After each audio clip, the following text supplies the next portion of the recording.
हाँ, and uncertainty, insecurity, ये सब फियर के बारे में। और वो फियर हमारे बोन पे, हमारे बॉडी पे कितना इफेक्ट करता है। हमें जो जॉइंट पेन है, बोन के पेन है, ये सारी बीमारियां हमें ये फियर की वजह से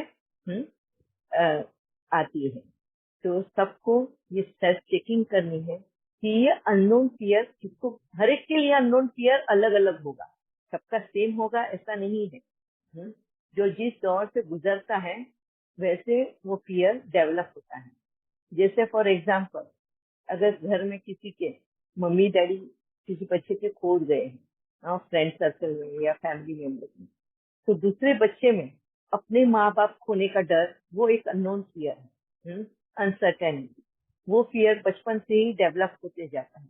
जैसे मैं अपने बारे में कहती हूँ, मुझे भी हमेशा मेरे फैमिली से बिछड़ने का डर, मेरे मम्मी डैडी को खोने का डर, जब भी वो बाहर जाएंगे ना, और हम बच्चे अगर घर पे हैं और मम्मी डैडी अगर बाहर गए, तो मुझे हमेशा वो थॉट चलते रहता है। और मैं भगवान को बोलती रहती, means when I was small that time, मैं छोटी थी तब भी मैं भगवान को हमेशा प्रे करती रहती थी, मम्मी डैडी को सलामत घर पे पहुंचा देना, मम्मी डैडी को, मतलब वो एक इतना इनसिक्योरिटी हो जाता था। कभी वो लोग घूमने गए, मूवी को गए, या कभी शादी में चले गए, या कोई भी रहता था, तो मेरा वो एक फियर हमेशा रहा।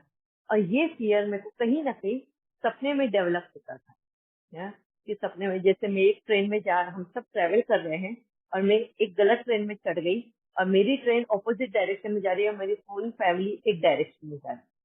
कभी फ्लाइट का, कि फ्लाइट में बैठ गए और अचानक से फ्लाइट को आग लग गई है, और वो गिर रही है, क्रैश हो रही है, या बस है। ऐसे कोई भी ट्रैवलिंग के वक्त ही दिखता था, और ट्रैवलिंग में हम पिछड़ रहे, यही डर। तो ये जो डर जो होता है ना, हमें कभी कभी बहुत बार सपने के रूप में भी आता है, और वो सपने में हम एकदम डर के उठ जाते हैं। और वो डर के उठते हैं तो कहीं ना कहीं वो हमारे और भी चीजों के साथ में रिलेट हो जाता है उस वक्त, प्रेजेंट मोमेंट में। अगर समझो डे टाइम में मैं सो रही हूँ, बाकी के सब जग रहे हैं, कोई कुछ बात कर रहा है, कोई कुछ काम कर रहा है, हाँ, और ये सपना में अगर दोपहर के वक्त में मैं देख रही हूँ, तो ये सपने के साथ में और भी कुछ चीजें जो हो रही है प्रेजेंट में, वो जुड़ जाती है, और कुछ उटपटांग सा वो सपना नजर आता है। तो ऐसे बहुत से, किसी को भूत के लिए होता है, कोई ऐसे हाफ स्लीप में होता है ना, आधी नींद में, तो उनको भूतों का, क्योंकि बचपन में जो भूतों की कहानियां सुनते हैं हम, डर बिठाया जाता है भूतों का, कि बच्चे ज्यादा मस्ती नहीं करे या कंट्रोल में रहे माँ बाप के, या कोई भी जो उनको डर कहानियां में सुनाते हैं। हम टीवी पे बहुत सारी कहानियां सुनते हैं। तो ये जो भूतों का, प्रेतों का डर है, ये भी हाफ अनकॉन्शियस, मतलब हाफ स्लीप, आधी निद्रा में जब हम रहते हैं, ऐसे वक्त में वो प्रेजेंट को भी उसके साथ जोड़कर वो आ जाता है, और हमें कहीं ना कहीं वो एक महसूस होती है कि कहीं ना कहीं कोई हमारे आसपास है, कोई हमारा गला दबा रहा है, तो कोई हमें जोर से झकझोर रहा है, हिला रहा है, किसी ने हमारी चादर खींच ली है। और ये जो डर है कि कहीं हम उसको हकीकत में कन्वर्ट कर लेते हैं, क्योंकि कहानियां सुनी हुई है, और ये अनजाना डर कहीं ना कहीं हमारे दिलो दिमाग में छा जाता है, और ये फिर हमारे शरीर पे इफेक्ट करता है। ठीक है, अब आप लोगों के किसी के ऐसे किस्से हैं, किसी ने इसको सोचा, अब ये 8 दिन तो काफी आप लोगों को मिला बस अपने आप को जानने के लिए, समझने के लिए, तो किसी को भी अनुभव अपना शेयर करना है या कुछ भी क्वेश्चन इसके बारे में पूछना है, तो प्लीज शेयर करिएगा।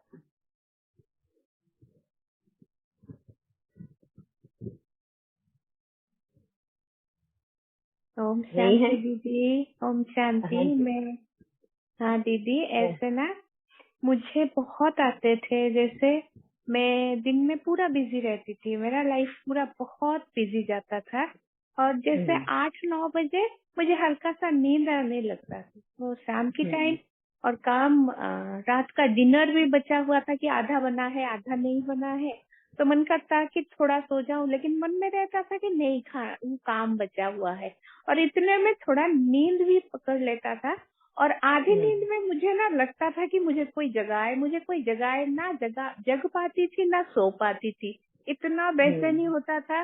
और नींद में मैं ऐसे चिल्लाने लगती थी, हाथ पैर मारने लगती थी कि मुझे कोई जगा दे, मुझे कोई जगा दे, लेकिन नींद नहीं खुलते थे। और वो घर के लोग बोलते थे, एक अजीब सा साउंड में भी करती थी, चीखने जैसा वैसे साउंड करती थी। फिर जो पास में रहते थे वो जगा देते थे। अगर कोई नहीं होते हैं ना, एकदम से बेचैनी से, मैं नींद में भी बेचैनी से होता था कि कोई मुझे जगाए, ना सो पाती थी ना जग पाती थी। ऐसे बहुत दिन तक रहा। फिर मैं जैसे ज्ञान में आई, धीरे धीरे मेडिटेशन करने लगी, बाबा के साथ ये सब शेयर करने लगी, वो सब बंद हो गया। अब भी मुझे वो आपकी बात क्लासेस सुनने के बाद मुझे ये सारा पूरा कोरिलेट करती हूँ। अच्छा, मेरे साथ ये हो रहा था। और दीदी मेरे को ना सारे जॉइंट्स में पेन है, जितने जॉइंट है मेरे, सब में, एंकल में, नी में, बाकी सारे जॉइंट में। और डॉक्टर के पास जाती हूँ, डॉक्टर बोलते इतना ट्रीटमेंट करा लिया, दवाई ले लिया, और अर्थराइटिस टेस्ट हो गया, उसमें अर्थराइटिस निकलता नहीं है, लेकिन ये देखो सारे जॉइंट्स में पेन है। लेकिन आपके क्लासेस सुनने के बाद ना मैं एकदम से कोरिलेट करती हूँ। तो दीदी इसके लिए फिर मैं क्या करूँ? बस अपने आपको चेक करो कि वो जो डर है, वो जो बेचैनी है, वो किस लिए है। जैसे मेरे को भी जब बेचैनी होती है कोई चीज को, तो बाबा तो सबसे पहले मेरे को यही क्वेश्चन करता हूँ, ऐसी कौन सी सच्चाई है जो तू एक्सेप्ट नहीं कर रही है ना। हम बहुत बार क्या होता है, सच्चाइयों को एक्सेप्ट नहीं करते, भ्रम में जीने की कोशिश करते हैं। अगर पूरी दुनिया बोल रही है कि ये रात है अभी, तो हम भी बोलेंगे रात है। पर बाबा सच्चाई सामने लाते कि नहीं, ये रात नहीं है, ये दिन ही है, बस सोलर एक्लिप्स की वजह से अंधेरा हुआ है, ये डे टाइम है। तो बाबा हमें सच्चाई सामने लाने की कोशिश कर रहा है। पर हम क्या चाहते हैं, हमारे कन्वीनियंट, एक तो फर्स्ट, सेकंड हमारा कंफर्टेबल, कंफर्ट जोन होता है, एंड तीसरा जो दुनिया बोलती है उसी तरह बोलना है। हाँ, अगर दुनिया के अगेंस्ट में, विपरीत अगर हम बोलते हैं, ऑपोजिट में बोलते हैं, तो हम डर लगता है कि कहीं हम अकेले ना पड़ जाए, है ना। तो ये बहुत सारी ऐसी वजह होती है जहाँ हम रियलिटी को एक्सेप्ट नहीं करते, सच्चाई को एक्सेप्ट नहीं करते।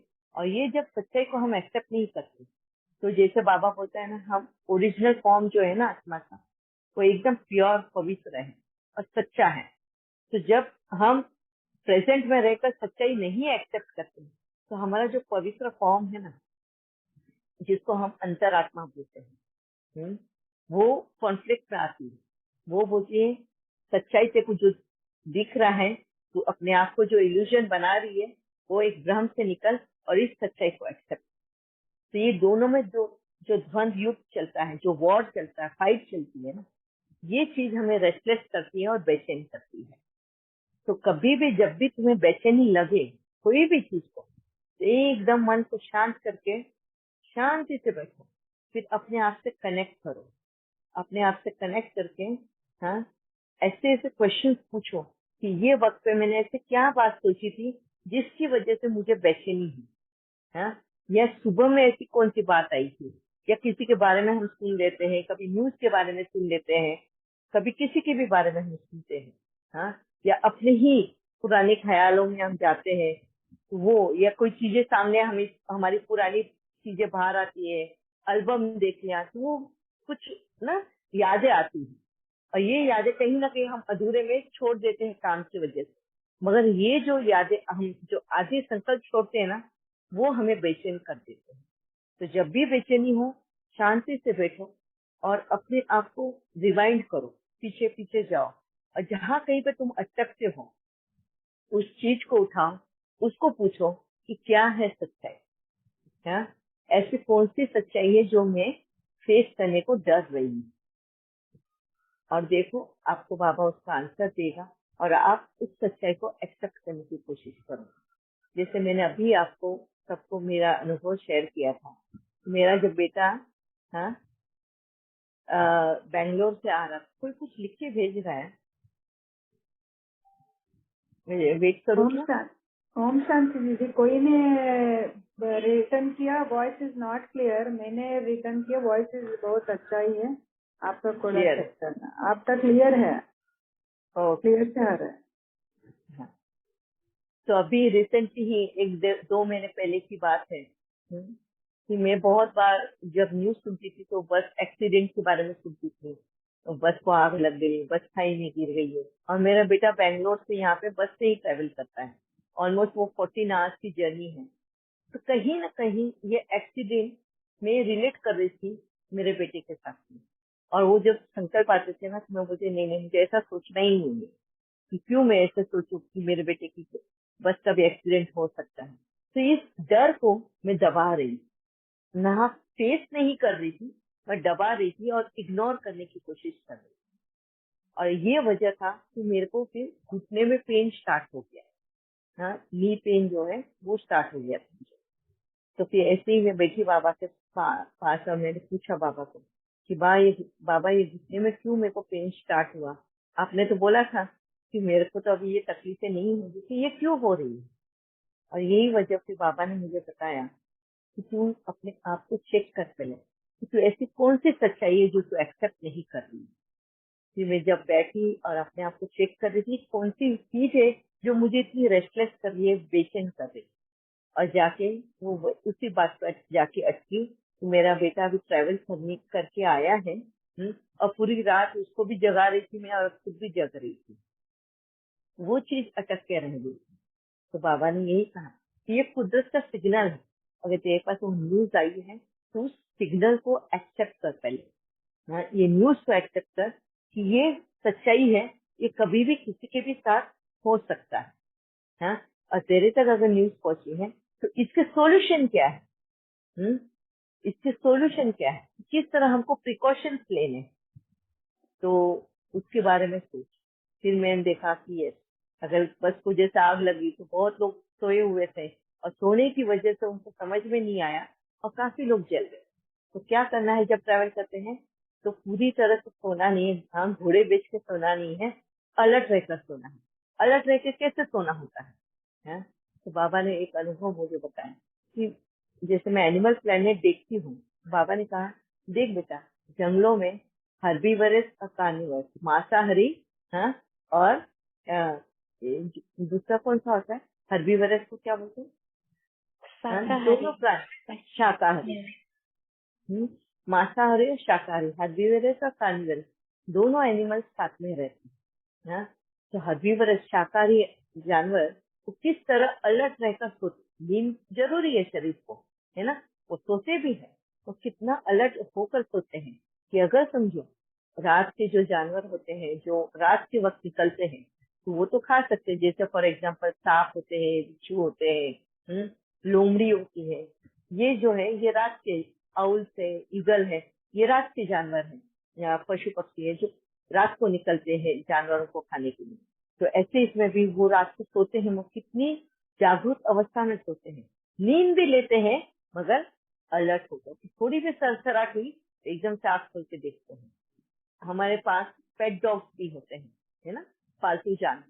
कभी भी देखना, घोड़े हैं, हाथी है, सॉरी हाथी बोल रही हूँ, कुत्ते हैं, बिल्ली है, ये कौवे, ये चिड़िया है, हम जो पैरेट थे उनको भी देखो, वो भी चोंच अपने शरीर में डाल के सोते हैं, पर थोड़ी भी आवाज हुई तो कैसे जग जाते हैं।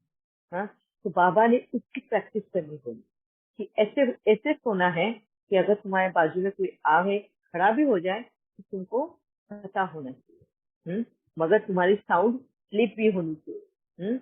सोना भी एकदम अच्छा होना चाहिए कि तुमको जब भी जगो तो ऐसे नहीं हो कि भाई मेरी नींद ही नहीं हुई, पता नहीं मैं क्या सोच रही थी, ऐसा भी नींद नहीं हुई। तो उसकी प्रैक्टिस करने को सिखा। बेटे को भी सिखा रही हूँ, जो भी कांटेक्ट में आते हैं, जो ट्रैवलिंग वाले हैं या कहीं पे भी, उन सबको वो मैं एग्जांपल देती हूँ। इसको कैट नैप बोलते हैं।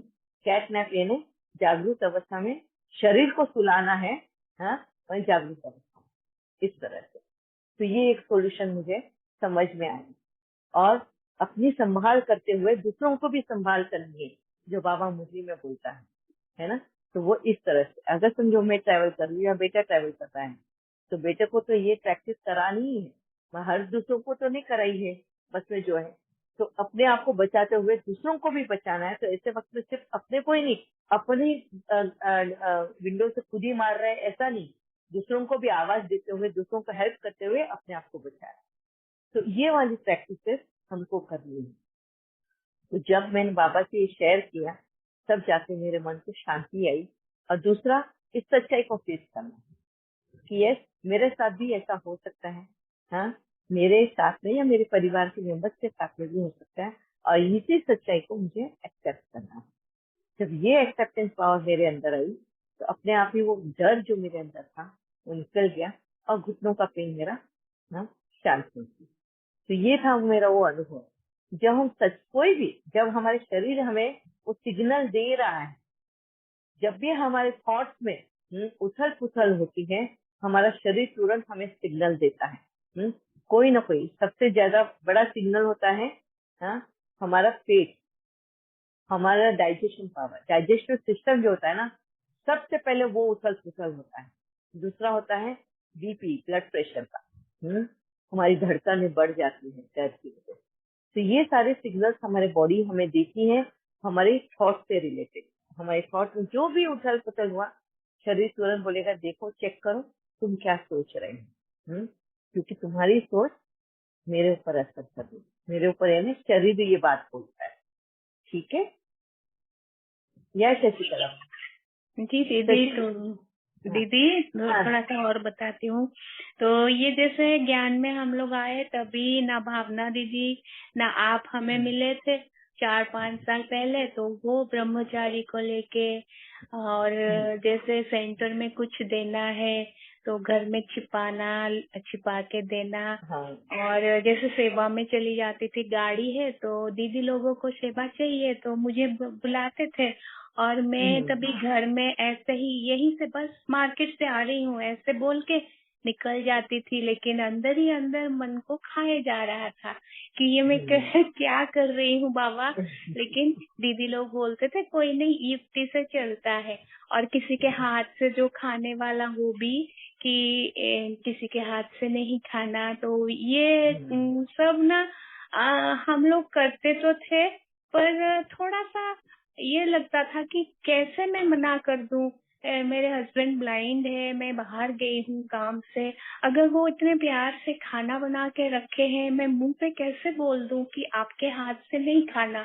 ना बोल पाती थी ना खा पाती थी, कोई ना कोई युक्ति लगा लेती थी। तो एक दिन मैं भावना दी से भी पूछी थी, तो दीदी मुझे बोले थे कि आप ही तय करो क्या करना चाहिए, फिर हमको बताना। फिर आपसे क्लासेस काफी सारे सुने, तो वो सब अभी जो 1 साल में हम लोगों में परिवर्तन हुआ है ना, स्पेशली मेरे में, कि ये एक्सेप्ट करो और सामना करो, उस दिन से काफी चेंजेस हो गया है। और दवाई मैंने पूरा, जिस दिन आप मेडिसिन के बारे में बोले थे, उस दिन के बाद एक भी दवाई नहीं खाई। पैर भी टूट गया तब भी नहीं, और बाबा ने सब कुछ इतना अच्छा से ठीक किया। और मैं पूरा 1.5 महीने, 1 महीना 10 दिन ऐसे ही पैर टूटा तो बैठी रही।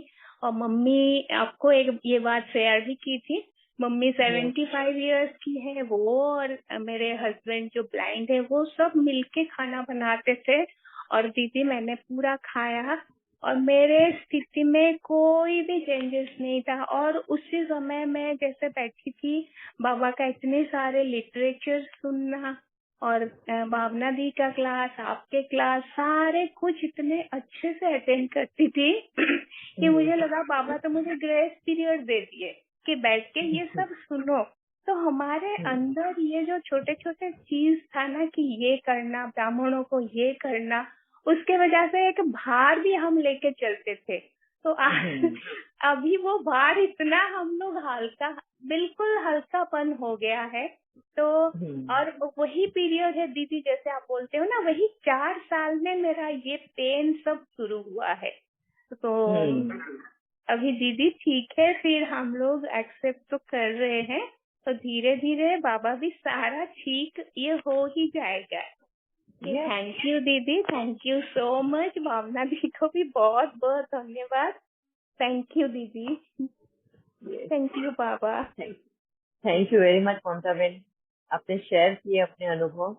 एंड यही सच्चाई है कि हम हमेशा सच का सामना करने से ही डरते हैं, सच्चाई को एक्सेप्ट करने से डरते हैं। कभी हमारे संकल्प आए भी कुछ अनहोनी घटनाओं के बारे में सोचने के लिए, तो हम अपने संकल्पों से भी भागने की कोशिश करते कि नहीं, मैं गलत क्यों सोच रही हूँ, मेरे साथ ऐसा नहीं हो सकता, नहीं। तो ये जो सच्चाइयां है, ये जब हम सच्चाइयों से भी अगर हम भागेंगे ना, तो हमारी प्रोग्रेस भी रुक जाती है, क्योंकि बार बार हमारी थॉट उसी तरफ खिंचाई जाती है। ठीक है या शशि बहन?